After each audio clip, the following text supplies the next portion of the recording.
El Jardín del Edén. Nuestra leyenda más perdurable.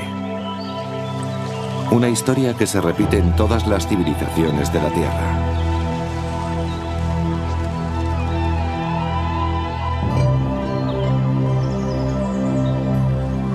Una historia sobre la seducción, la ira de Dios y el paraíso perdido.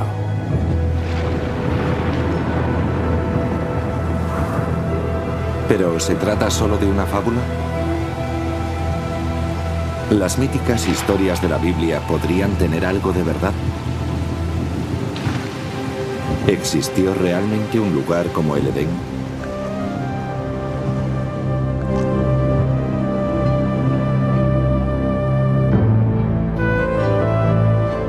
Hoy la búsqueda del Jardín del Edén nos lleva a una tierra yerma y desolada, hacia Mesopotamia.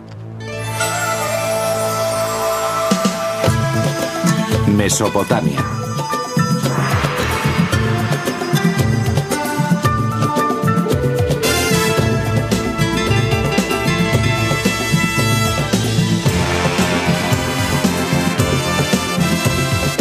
Civilizaciones perdidas.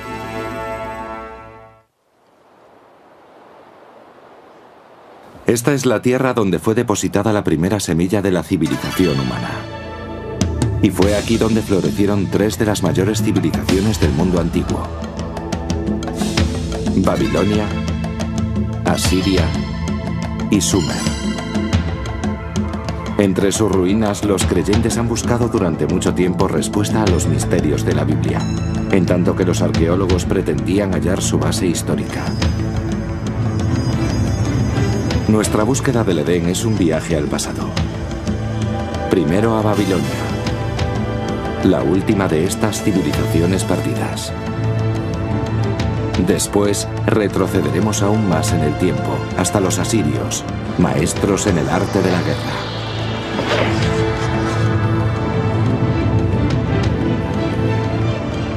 Para terminar en una época tan lejana que solo pudo estar precedida por el Edén.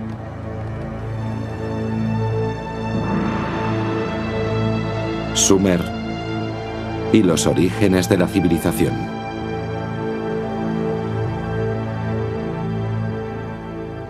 El gran arco del creciente fértil. En el curso de más de 6.000 años, esta feraz tierra entre los ríos Tigris y Éufrates ha sido la cuna de las primeras civilizaciones de la humanidad. Los antiguos griegos la llamaron Mesopotamia. Hoy hablamos de Irak.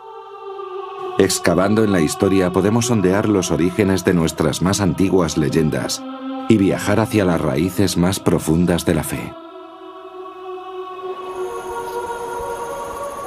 Nuestro viaje comienza en el extremo occidental de Mesopotamia, en Israel. En 1947 se produjo un descubrimiento casual que despertó en todo el mundo el interés por la arqueología y por la Biblia. Dos pastores beduinos conducen un rebaño de cabras por los riscos de Qumrum, al este de Jerusalén.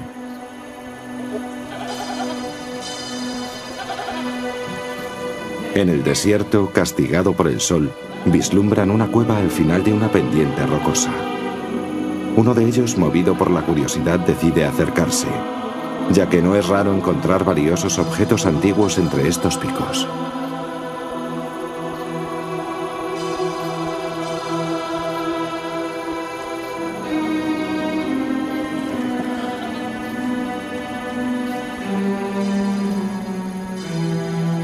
En el interior de la cueva, el pastor descubre los restos de antiguas vasijas, fragmentos de rollos de piel y algunas hojas de papiro. Todo ello intacto desde los tiempos de Jesús. Estas hojas, escritas por miembros de una secta judía, los esenios, se darían a conocer en todo el mundo bajo el nombre de manuscritos del Mar Muerto. En otras cuevas cercanas se recuperaron cientos de manuscritos antiguos. Está demostrado que uno de ellos es la primera versión conocida del Antiguo Testamento, incluyendo los primeros 5 libros que componen el Torá de los judíos. Los manuscritos del Mar Muerto fueron la causa de una gran polémica a escala internacional, puesto que los científicos y teólogos empezaron a discutir acerca de su posesión y su interpretación. Se consideró un hallazgo realmente excepcional, extendiéndose la idea de que era el descubrimiento arqueológico más importante de la historia. Los manuscritos se refieren a Israel y son por tanto valiosísimos para los judíos, ya que tratan de un periodo fundamental de su historia. Y también son valiosísimos para la cristiandad por ser contemporáneos de Juan Bautista y Jesús, teniendo por tanto gran valor documental, además por supuesto del sentimental. La Biblia se ha leído siempre desde dos perspectivas, la religiosa y la histórica. Una Torá tradicional se escribe siempre a mano. Las palabras se pronuncian en voz alta mientras el escriba las reproduce, convirtiéndose así en una oración viva. Y cada Torá se considera sagrada desde el mismo momento en que está escrita. Pero la exactitud histórica de la Biblia nunca se ha podido confirmar. Y este empeño continúa hasta nuestros días. Algunos textos de la Biblia son excelentes libros de historia, de hecho son los primeros con que contamos. Y son de una gran precisión, porque tenemos referencias de otras fuentes cuyo rigor está demostrado en muchos casos. De ahí su enorme importancia. El descubrimiento de los manuscritos del Mar Muerto fue el gran acontecimiento de la arqueología bíblica, pero no el primero. El interés por explorar la historia bíblica tiene una larga tradición. Es una investigación que comienza en Tierra Santa, pero que se extiende hasta Mesopotamia. A través de la historia, cruzados, místicos y creyentes en general fueron atraídos hacia los lugares donde se desarrollaban las historias de la Biblia. A comienzos del siglo XIX, un peregrinaje de nuevo cuño quiso afianzar su fe en la Biblia a través de una disciplina reciente, la arqueología. No podían hallar una mejor forma de consolidar su fe. Deseaban confirmar que la historia bíblica es cierta. El primer objetivo de los arqueólogos bíblicos fue la localización de los lugares más notables entre los mencionados y ver si podían atribuirles realidad histórica. Es decir, mediante cerámica antigua, o gracias a antiguas murallas o armas, pretendían ilustrar las historias bíblicas que conocían desde niños.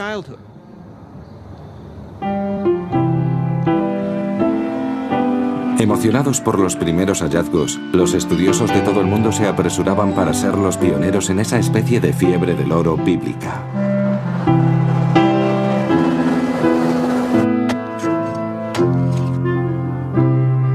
Y así llegaron a Tierra Santa arqueólogos británicos, alemanes y franceses en clara competencia.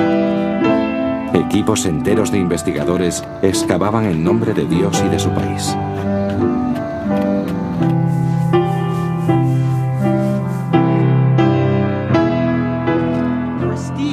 El prestigio de los países europeos implicados se medía por la calidad de sus descubrimientos bíblicos, y una de las batallas diplomáticas y políticas más intensas de la historia de la arqueología bíblica fue el descubrimiento de la famosa piedra moabita.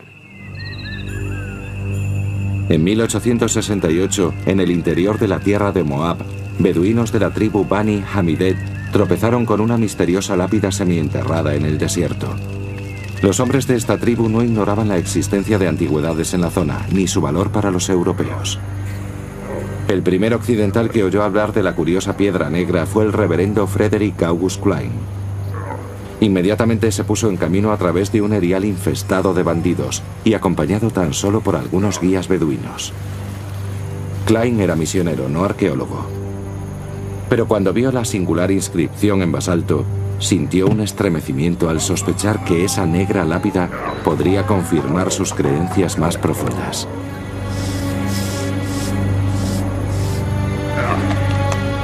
Examinó la piedra y calcó la inscripción hecha en una lengua que desconocía. Ya en Jerusalén, buscó ayuda para descifrar la escritura de la lápida.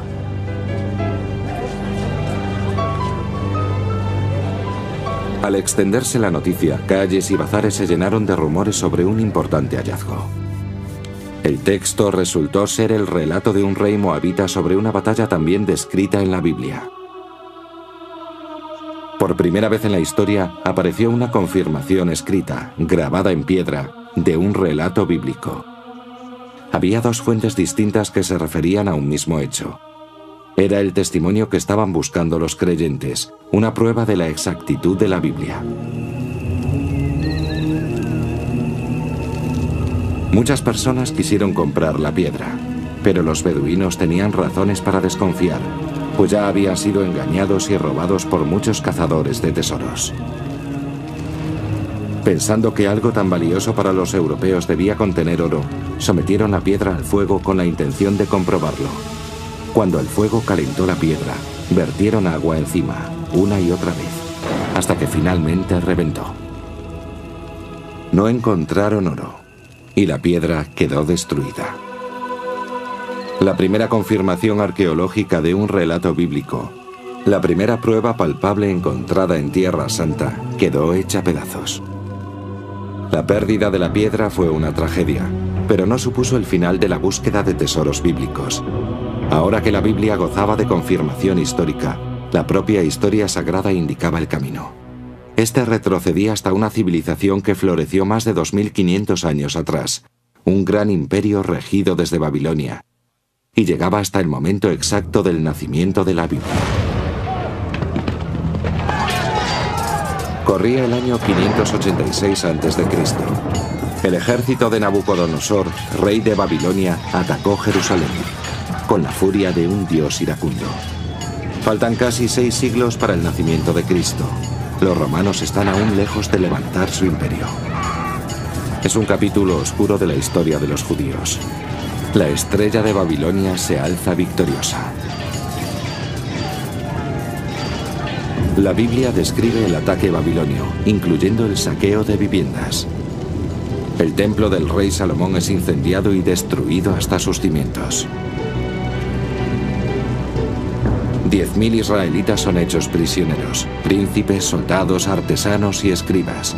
Todos son encadenados y deportados a Babilonia.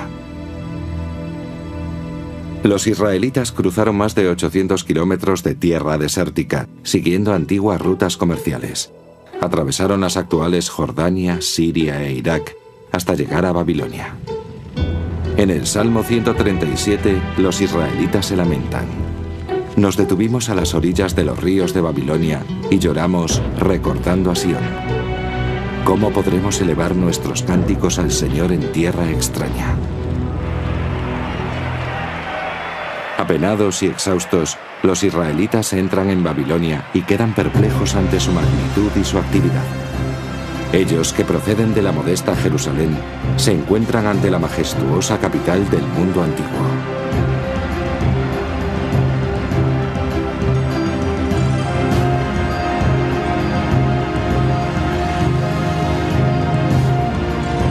Pero los israelitas hicieron algo más que entonar cánticos al Señor en esta tierra extranjera. Los reprodujeron por escrito. Cuando una pieza de literatura oral es reproducida por escrito, está siendo formalizada. Existe entonces un texto susceptible de que los críticos lo juzguen negativa o positivamente, afirmando que se trata de la verdad o de una invención.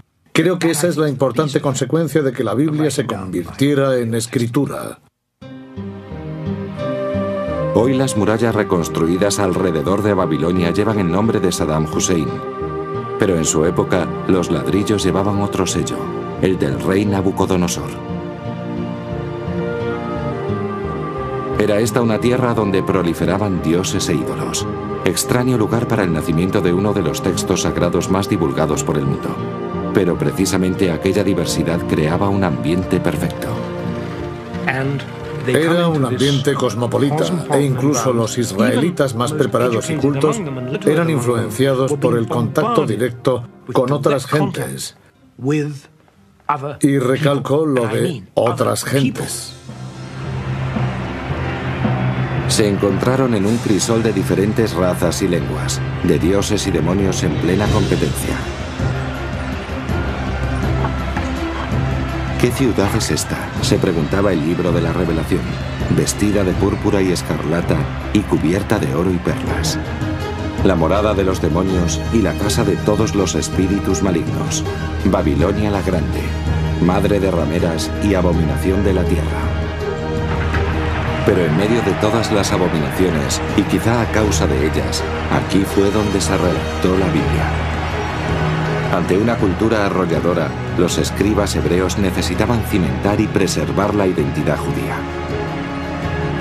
A lo largo de 3 generaciones de cautiverio, los escribas ordenaron en un único manuscrito la tradición oral, los últimos escritos y los textos sagrados de su pueblo. Había nacido la Biblia. Por fortuna para ellos, los babilonios eran muy liberales y les permitieron mantener su propia cultura y religión y seguir estudiando sus libros. De esta forma se preservó la Biblia hasta el día de hoy. Pero en los largos años de exilio, la cultura babilonia influiría poderosamente en la obra de los escribas israelitas. Supongo que entre las que fueron al exilio había muchas personas letradas. Y los escribas hablarían entre ellos, y estoy seguro de que, de esta manera, se transmitiría gran parte de la información. El intercambio de ideas y conocimiento debió ser, me atrevo a decir, que irresistible. La Biblia reproduce relatos y tradiciones de Babilonia, e incluso de civilizaciones mesopotámicas anteriores. No era fácil ignorar la floreciente cultura babilonia ni sus grandes monumentos. Sus templos se contaban entre las mayores construcciones del mundo antiguo.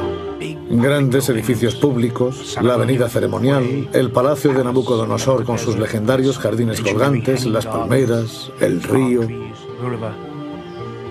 Pasar por debajo de la puerta de Istar te hacía sentir minúsculo, y ese era el efecto pretendido. Estabas en presencia de algo muy poderoso.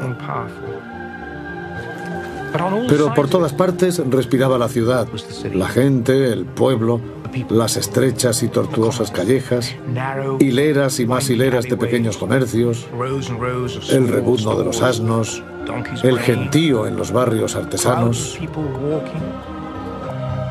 todo exultante de vida.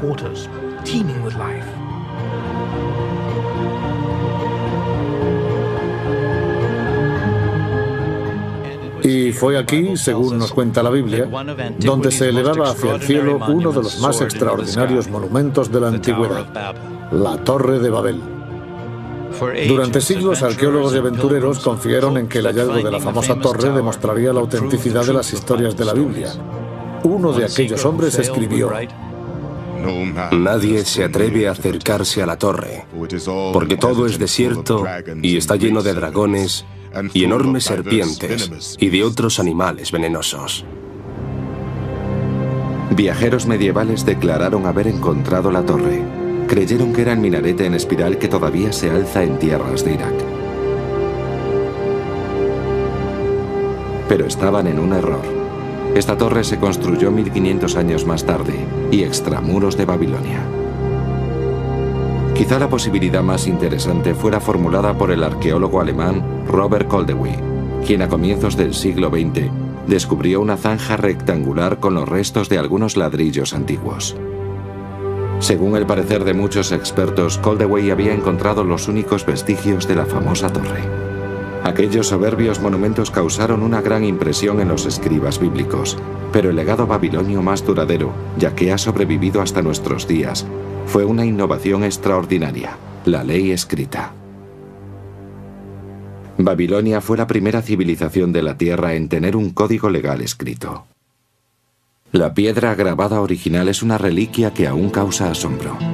Perdida durante siglos, fue desenterrada a finales del siglo XIX. Una estela donde aparece el documento legislativo más importante de todos los tiempos.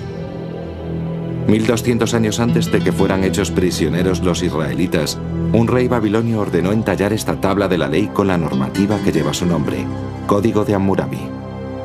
Este código puede ser considerado el precursor del recogido en el Éxodo, el Levítico y el Deuteronomio.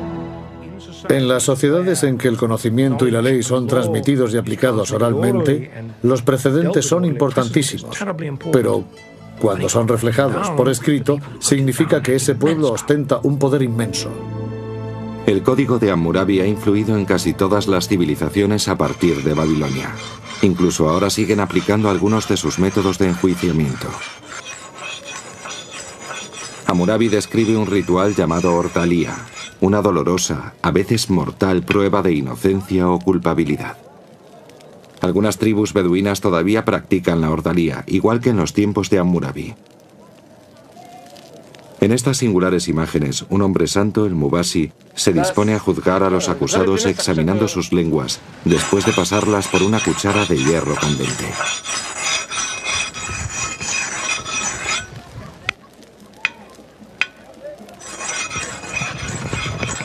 Estos dos hombres han sido acusados de robo y serán condenados por rebeldía si no se someten a la prueba que dicta la ley. Los familiares observan, ansiosos, cómo los muchachos se preparan para el doloroso ritual.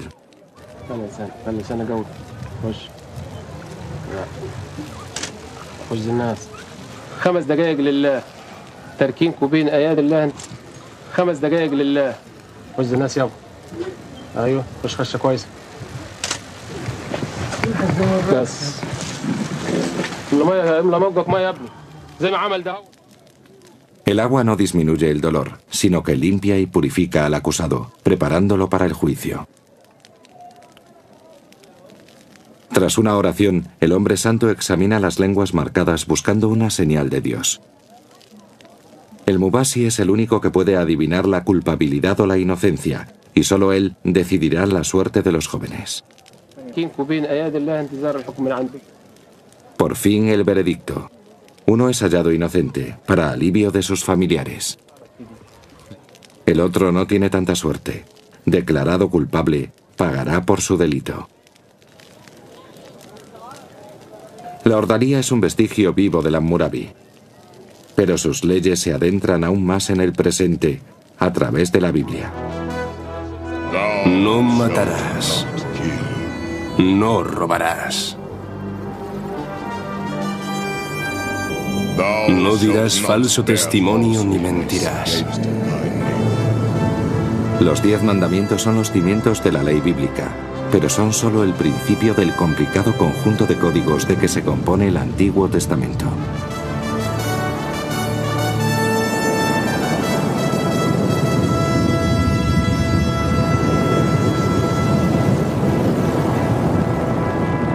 Y en estas leyes se sigue escuchando con claridad la voz de Hammurabi. Hammurabi estableció leyes, pero no innovó en realidad, ya que solo puso por escrito las leyes que venían aplicándose desde hacía cientos, incluso miles de años. Ojo por ojo, diente por diente y otras normas de ese tipo, muchas de ellas codificadas en leyes todavía en uso. Pero los babilonios que conformaron la Biblia y sus leyes hundían sus raíces en una civilización aún más antigua, ya que ésta alcanzó su apogeo 7 siglos antes de Cristo. Era el Imperio Asirio, descrito en la Biblia como una tierra bañada en sangre.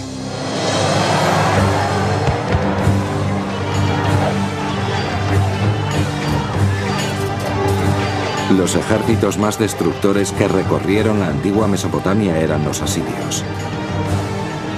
En la Biblia son presentados como símbolo de una tiranía y opresión implacables.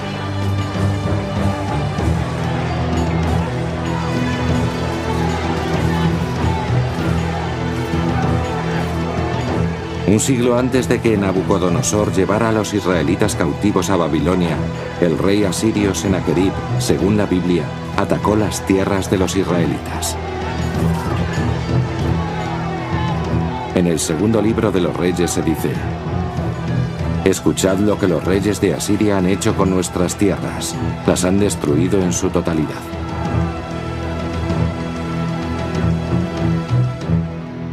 Los asirios eran gobernados por reyes despóticos, partidarios del poder absoluto.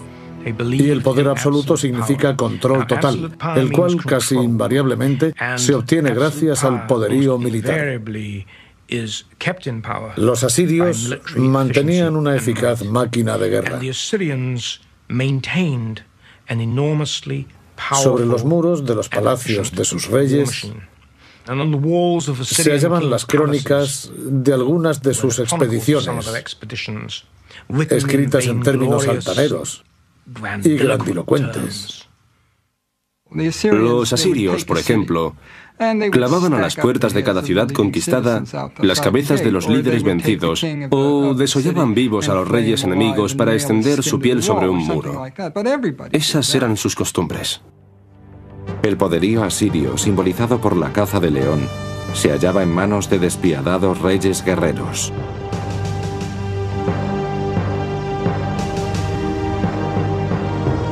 Incluso la Biblia no puede menos que admirarlos. Ahí tenéis a los asirios. A su sombra se cobijan todas las grandes naciones. Ezequiel 31. Cuando la ciudad de Roma estaba aún en su infancia, Asiria era el mayor imperio del mundo. Durante más de un milenio, la civilización asiria permaneció en la oscuridad. El mundo moderno desconocía incluso su gran capital, Nínive. Pero en 1852, estas desoladas ruinas fueron exploradas por el arqueólogo británico Austen Henry Layard. Lo que Layard encontró aquí, en el norte de Irak, fue nada menos que los restos del Palacio Real de Nínive, un auténtico tesoro de la civilización asiria. Adentrándose bajo tierra como en una mina, Layard descubrió los grandes toros alados que custodiaban sus puertas, así como espectaculares obras de arte ocultas durante 1000 años. Este logro arqueológico causó admiración. Nínive era otra ciudad bíblica recuperada, una nueva confirmación de la credibilidad histórica de la Biblia. Pero el más importante de los descubrimientos de Layard fue la gran biblioteca de Nínive, una magnífica colección de 22.000 tablas de arcilla grabadas con la escritura cuneiforme de los asirios. La única comunicación directa con las gentes del mundo antiguo la tenemos a través de sus escritos. De esta forma podemos conocer sus alimentos, sus tratamientos médicos, su sistema familiar, su sistema político, sus creencias religiosas. Las referencias halladas revelan una sociedad patriarcal, un mundo en que los plebeyos y sobre todo las mujeres tenían escasa categoría. Todas las mujeres asirias debían acudir a un núbiles al templo de Istar. Se asentaban en las escaleras y allí esperaban a que pasara un hombre y arrojara una moneda en su regazo. Entonces entraban con él en el templo y se casaban con él. Sin embargo, en este mundo despótico, las mujeres casadas sí disfrutaban de ciertos derechos. Una mujer podía especificar en su contrato matrimonial que su marido no tuviera otras mujeres. Podía tener todas las concubinas que quisiera, pero ninguna esposa además de ella. Pero si las plebeyas tenían limitados sus derechos, las reinas asirias gozaban de grandes privilegios, según se ha descubierto recientemente. En 1989, el antiguo palacio de Nimrud, en el norte de Irak, fue el escenario de un hallazgo deslumbrante. Los expertos lo calificaron como el descubrimiento más significativo desde la tumba de Tutankamón. Era el tesoro de Nimrud. Cuando limpiábamos algunas de las estancias, descubrimos indicios de una bóveda que debía encontrarse enterrada.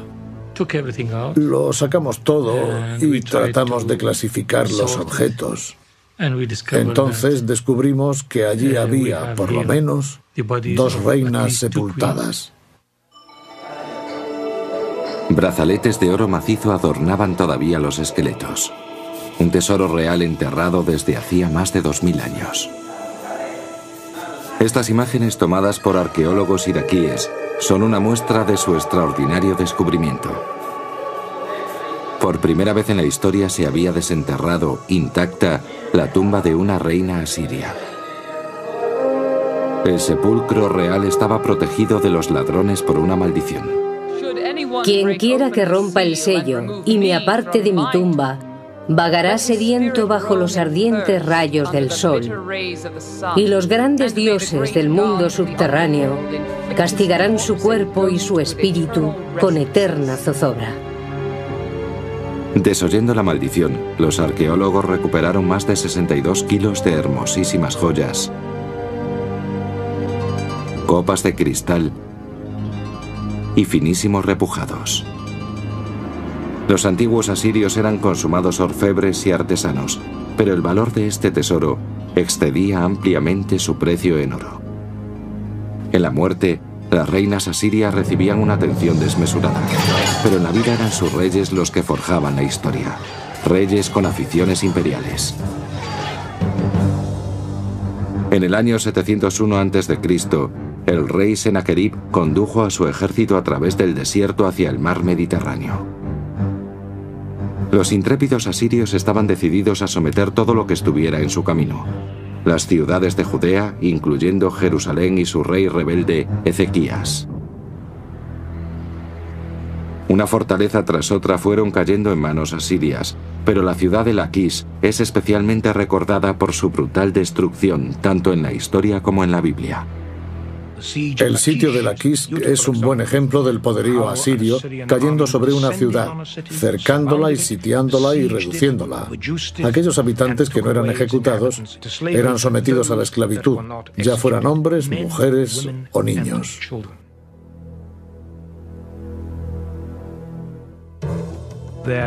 Sus métodos eran muy directos. La conquista era brutal, de desplazamiento rápido, sistemático y eficiente. En los bajorrelieves de los palacios asirios se pueden ver sus máquinas de asedio. Los soldados alzaban sus escudos para protegerse de las flechas arrojadas desde la muralla. Eran soldados profesionales, parte de la maquinaria. En la capital, Jerusalén, el rey Ezequías comprendió que el ataque asirio era inevitable. Ordenó excavar un acueducto subterráneo bajo la ciudad en un esfuerzo por mantener el suministro de agua si eran asediados. El plan de Ezequías funcionó. La Biblia nos relata que el Señor salvó a Jerusalén y el rey de Asiria tornó avergonzado a su tierra. La versión de Sennacherib sobre el conflicto está inscrita en un prisma de arcilla que fue hallado en Nínive. Coincide con el relato bíblico hasta en sus mínimos detalles, pero bajo una perspectiva totalmente diferente. En cuanto a Ezequías el judío, quien no se quiso postrar ante mí en sumisión, sometí y conquisté 46 ciudades fuertemente amuralladas de su reino. El tremendo esplendor de mi dominio le abatió. Los sucesos se cuentan desde ángulos distintos, pero están en concordancia. Si dos personas relatan un mismo acontecimiento, sus versiones serán diferentes. En cuanto al relato de la invasión de Sennacherib, ambas partes cuentan el mismo acontecimiento histórico sin ninguna contradicción entre ellas. No hay contradicciones excepto una: el resultado. En la versión de Sennacherib, Ezequías es encerrado en Jerusalén como un pájaro en su jaula. En cambio, en la Biblia, el ejército asirio es detenido por las murallas de Jerusalén. Es quizá el ejemplo más antiguo de la tergiversación informativa. Pero la última palabra la tiene el Dios de los israelitas. Acabaré con los asirios en mi tierra, dice la Biblia, porque mediante la voz del Señor los asirios serán derrotados. Isaías capítulo 6. Y la Biblia nos cuenta que Dios destruyó Nínive y el trono de los grandes reyes asirios. Pero este no fue el primer exterminio. Mucho antes el Todopoderoso había aniquilado una civilización entera. En la Biblia no se menciona ni una vez su nombre, pero se trataba de Sumer y del primer relato sobre una gran inundación. Es una de las historias más conocidas de la Biblia, la del Arca de Noé. Un Dios airado, una barca de madera y un diluvio. Es la historia de Noé y su familia huyendo en el arca rodeados de animales y sobreviviendo al castigo divino, mientras el resto de la humanidad sucumbe. Es un relato primitivo que remueve nuestros más ocultos temores y esperanzas. Una historia relatada en la Biblia, pero también en otro texto antiguo, un texto descubierto en las ruinas de Sumer.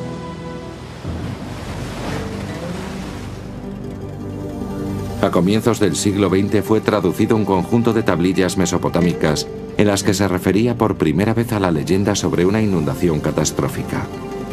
En el primer poema épico de la historia, se habla del mítico rey Gilgamesh. Esta narración acerca de una enorme inundación se adelanta a la Biblia en al menos 2000 años. Durante 7 días y 7 noches, las aguas anegaron la tierra, y la enorme embarcación era sacudida por las olas y la tormenta. Hasta que el barco choca con una montaña y su tripulante envía aves a buscar tierra. Es una historia que tiene mucha similitud con la de la Biblia, una historia maravillosa. Hace más de 5000 años, la historia del gran diluvio fue contada por primera vez aquí, en las antiguas ciudades sumerias de Uruk, Eridu y Ur.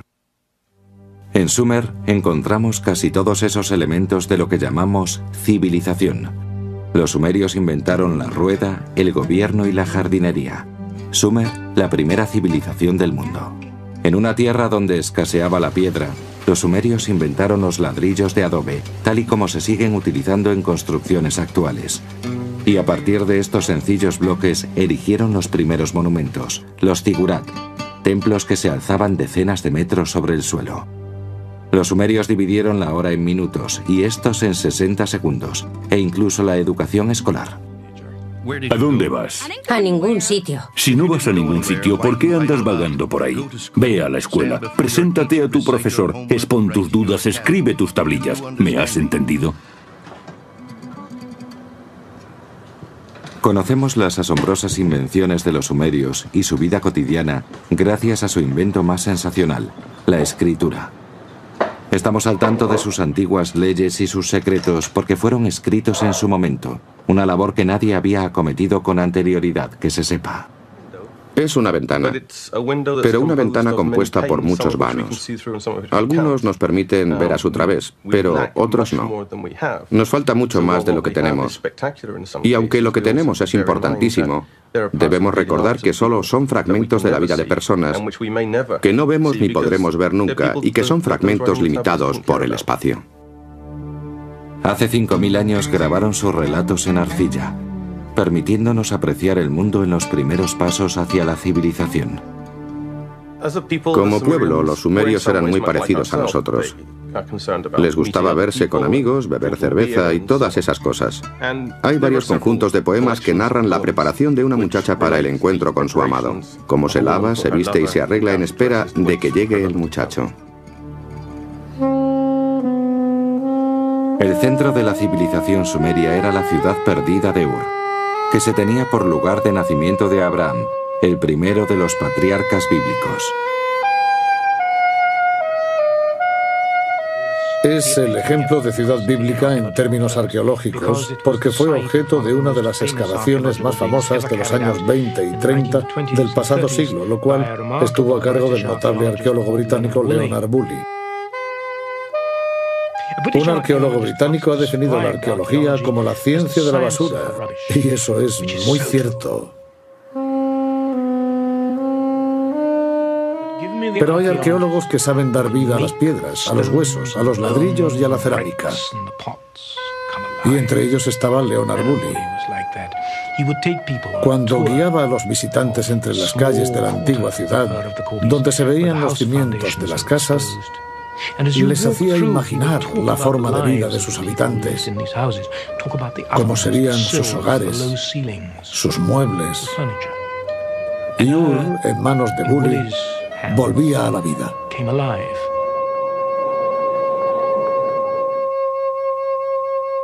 Woolley excavó esta enorme zanja para descubrir la ciudad. El hueco se fue estrechando hasta que llegaron a una estéril capa de cieno. Woolley miraba el barro y cuenta que su esposa, al ver aquello, dijo con mucha naturalidad: «Ah, claro, esto es el diluvio». Y se hizo la luz. Woolley declaró que ahí estaba la prueba del diluvio bíblico. La imaginación popular se desbordó. Resultado: afluencia de dinero. Las excavaciones de Ur hallaron numerosos patrocinadores. Las especulaciones sobre el diluvio bíblico causaron sensación. Aunque sin pruebas sólidas, parecía que la ciencia y la Biblia se hubieran encontrado, por fin, en el áspero desierto del sur de Irak. Pero de lo que no hay duda es de que Woolley halló un tesoro de valor incalculable. Un descubrimiento que facilitó el conocimiento de esta primigenia civilización, las tumbas reales de Ur. Cavando en el espeso cieno, Woolley encontró 74 esqueletos cuidadosamente dispuestos que habían sido enterrados a la vez. El cementerio refiere el último viaje de un rey y sus acompañantes a la otra vida.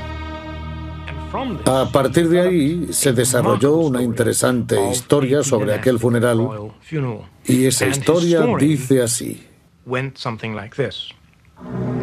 Primero excavaron esta gran zanja con una rampa a un lado. En la zanja levantaron un sepulcro de piedra en el que colocaron el cuerpo del real difunto.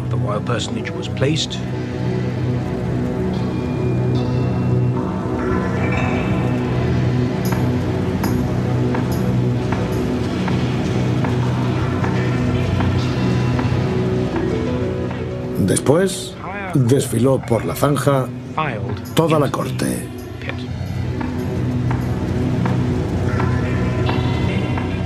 Un miembro tras otro, con vasos de arcilla en las manos.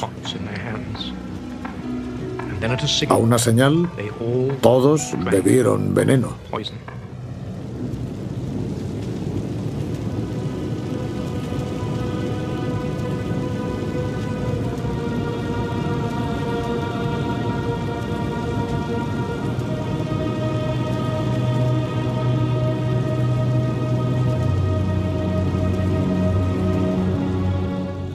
Cayeron a tierra y fallecieron. Y así fue como el príncipe entró en la sepultura, acompañado por toda su corte.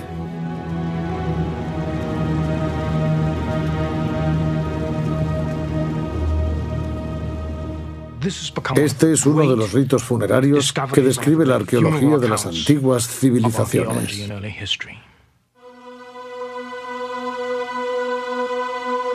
El descubrimiento de la cámara funeraria de Ur fue un éxito de la arqueología y permitió revelar antiguos secretos de la primera civilización de la historia. Pero la ciencia por sí sola no puede llevarnos más allá. Allí donde termina el sendero, el poema de Gilgamesh aporta las últimas y asombrosas claves. Esas claves que nos devuelven a un jardín, a un lugar llamado por muchos el paraíso.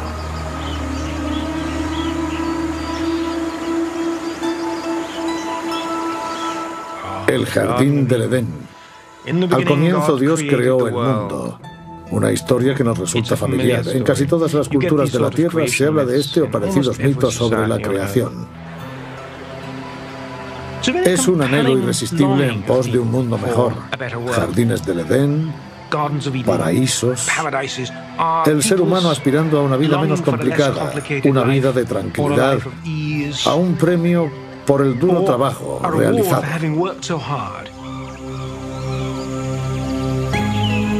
En el poema sumerio de Gilgamesh, el paraíso recibe el nombre de Dilmun.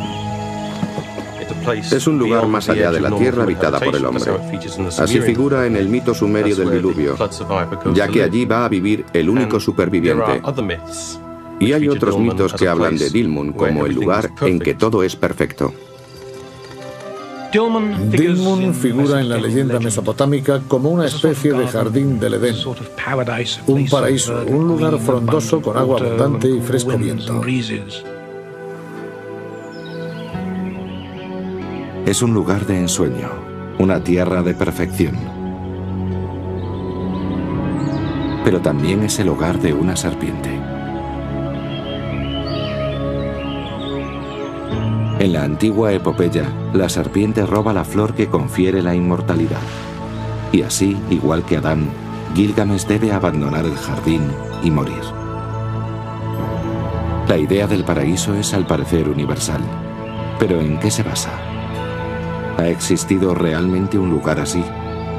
Las claves indican una ubicación lejana, pero real. A 650 kilómetros al sur de la antigua ciudad sumeria de Ur, se encuentra la isla de Bahrein, una encrucijada de las rutas comerciales que atravesaban los áridos desiertos y los lagos de sal de Mesopotamia. Hoy Bahrein no tiene el aspecto de un paraíso, pero tuvo su época de esplendor, con abundante agua y vegetación. La vida era exultante en esta isla. Hace mucho, mucho tiempo, Aquí se hallaba Dilmun, pero ¿fue en realidad un paraíso? En comparación con el desierto circundante, debió parecerlo en efecto. Aquí había tanta agua que lo que ahora es una isla desierta era un jardín exuberante con frutos por doquier. Y al parecer la vida de sus habitantes era una auténtica bendición. Más de 85.000 túmulos funerarios salpican este paisaje, probablemente la mayor cantidad de tumbas del mundo antiguo. Estos huesos nos hablan de personas de mayor estatura y más saludables, y también más longevas que en ningún otro punto de la región. Y en los túmulos funerarios hay otra clave más sorprendente aún. Restos de serpientes, embalsamadas según un ritual perdido hace más de 4.000 años. Aquí en Bahrein encontramos a la serpiente, así como la encontramos en el poema de Gilgamesh, y así como aparece en la Biblia.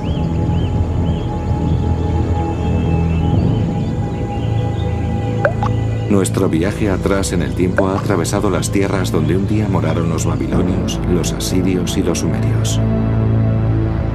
¿Sería posible aventurarnos más atrás aún, hasta la tierra donde se oculten las auténticas huellas de Adán?